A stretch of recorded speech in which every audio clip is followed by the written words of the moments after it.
ಒಂದು ಆನೆ ನದಿಯ ನೀರಲ್ಲಿ ಸ್ನಾನ ಮಾಡಿಕೊಂಡು ತನ್ನ ಮೈನ ಪರಿಶುದ್ಧ ಮಾಡಿಕೊಂಡು ತನ್ನ ಬಿಡಾರದ ಕಡೆ ನಡ್ಕೊಂಡು ಹೋಗ್ತಿರುತ್ತೆ. ದಾರಿಲಿ ಒಂದಷ್ಟು ಹಂದಿಗಳು ಕೆಸರಲ್ಲಿ ಬಿದ್ದು ಒದ್ದಾಡಿ ಮೈಯೆಲ್ಲ ಗಲೀಜ್ ಮಾಡಿಕೊಂಡು ಈ ಆನೆಯ ಕಡೆ ನಡ್ಕೊ ಬರ್ತಿರುತ್ತೆ. ಸೊ ಈ ಗಲೀಜಾಗಿರುವಂತ ಹಂದಿಗಳನ್ನ ನೋಡಿದಂತ ಆನೆ ಡಿಸೈಡ್ ಮಾಡುತ್ತಂತೆ, ನಾನು ಈಗಿನ್ನು ಸ್ನಾನ ಮಾಡಿ ಪರಿಶುದ್ಧವಾಗಿ ಬಂದಿದ್ದೀನಿ, ಈ ಗಲೀಜ್ ನನ್ನ ಮಕ್ಕಳು ಸಹವಾಸ ಬೇಡ, ಅವು ಹೋಗ್ಲಿ ಅಂತ ಹೇಳಿ ಅವುಗಳಿಗೆ ದಾರಿ ಮಾಡಿಕೊಟ್ಟು ಸೈಡಿಗೆ ನಿಂತ್ಕೊಡುತ್ತಂತೆ. ಆನೆಯ ಈ ವರ್ತನೆಯನ್ನ ನೋಡಿದಂತ ಹಂದಿಗಳು ಅನ್ಕೊಡುತ್ತಂತೆ, ನಮಗೆ ನೋಡಿದ್ರೆ ಆನೆಗಳಿಗೂ ಕೂಡ ಭಯ, ನಮಗೆ ಎಷ್ಟು ಗೌರವವನ್ನು ಕೊಡುತ್ತೆ, ನಾವು ಹೋಗ್ತಿದ್ರೆ ನಮಗೆ ದಾರಿ ಮಾಡಿಕೊಡುತ್ತೆ ಅಂತ. ಇದೇ ತರ ನಾವು ಕೆಲವು ನೆಗೆಟಿವ್ ವ್ಯಕ್ತಿಗಳಿಂದ ನಮ್ಮಿಂದ ದೂರ ಇಟ್ಟಾಗ ಅವ್ರು ಅನ್ಕೊಂತಾರೆ ಅವರು ನೋಡಿದ್ರೆ ನಮಗೆ ಭಯ, ಸೊ ನಾವು ದೂರ ಇದ್ದೀವಿ ಅಂತ. ಬಟ್ ವಾಸ್ತವ ಏನು ಅಂದರೆ, ಯಾವ ವ್ಯಕ್ತಿಯಿಂದ ನಿಮ್ಮ ಜೀವನಕ್ಕೆ ಮತ್ತು ನಿಮ್ಮ ಹೆಸರಿಗೆ ಕಳಂಕ ಬರುತ್ತೋ ಅಂಥ ವ್ಯಕ್ತಿಗಳನ್ನ ದೂರ ಇಡೋದೇ ಒಳ್ಳೆಯದು. ಆನೆ ಎಷ್ಟು ಶಕ್ತಿವಂತ ಅಂದರೆ ಅದು ಡಿಸೈಡ್ ಮಾಡಿದ್ರೆ ಆ ಹಂದಿಗಳಿಗೆ ಒಂದು ಗತಿ ಕಾಣಿಸೋದಕ್ಕೆ ಒಂದು ಕ್ಷಣ ಸಾಕು, ಆದರೂ ಕೂಡ ಅದು ಅವುಗಳಿಂದ ದೂರ ನಿಲ್ಲುತ್ತೆ. ಸೊ ನಾವು ಕೂಡ ನಮ್ಮ ಜೀವನದಲ್ಲಿ ನಮ್ಮ ಸಾಮರ್ಥ್ಯವನ್ನು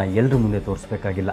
ಕೆಲವೊಂದ್ಸತಿ ಕೆಲವು ಟಾಕ್ಸಿಕ್ ಜನಗಳಿಂದ ದೂರ ಇರಬೇಕಾಗುತ್ತೆ, ಬಿಕಾಸ್ ಅವರಿಗಿಂತ ನಿಮ್ಮ ಜೀವನ ದೊಡ್ಡದು. ನನ್ನ ಈ ಮಾತುಗಳು ನಿಜ ಅನಿಸಿದ್ರೆ ಈ ಮಾತುಗಳನ್ನು ಯಾರು ಕೇಳಬೇಕೋ ಅವ್ರಿಗೆ ಶೇರ್ ಮಾಡಿ.